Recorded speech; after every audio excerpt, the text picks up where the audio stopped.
Communication ennungi tuleetera okuba abaggufu, abantu abeesigwa, nga tetulina bwe twekwekerera, nga tetuyita mu mugongo, nga tubeera straight forward. No is a no, yes is a yes.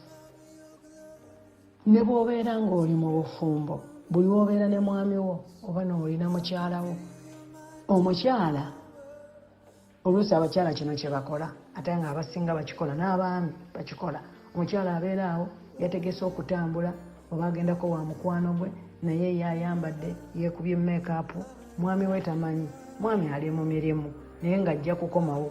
Omwami olubeera okuyingira bw'ati ng'agamba nze nno nfulumamu ngenda wa mukwano gwange, naye bannaye tewaabaddewo na mpuliziganya yadde mwami we okutegeera nti oba ogenda kutambula. Ebintu bino byonoona amaka, ate tekikola mulundi gumu, kubanga talinaako yali akimuyigiriza, alina innocent. Ate ebimu babimanya, naye ebintu ebimu abantu babikola kubanga mmanyi, kubanga nkitegeera, ajja kutegeera, naye atambula, nange leka ntambule.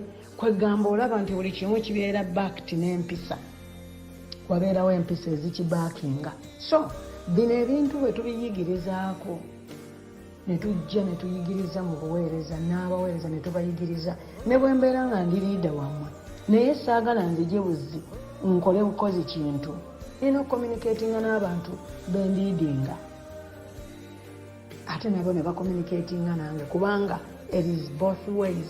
Communication is both ways. Bino byebintu bitulina okuyiga mu buweereza, kubanga awatali mpuliziganya waliwo okunyigirizibwa kunene. Omwami ajja buzi, omukyala tamanyi na gyagenda, naye agamba bugambi kakati ngenze wa gondi. Omukyala tamanyi oba mwami alagawa, akomawo ssaawa mmeka. Ebyo bye bitawaanya amaka. Omukyala n'asigala mu birowoozo, oba agenze wa, oba kati agenze mu bakyala be, oba eri wa gondi.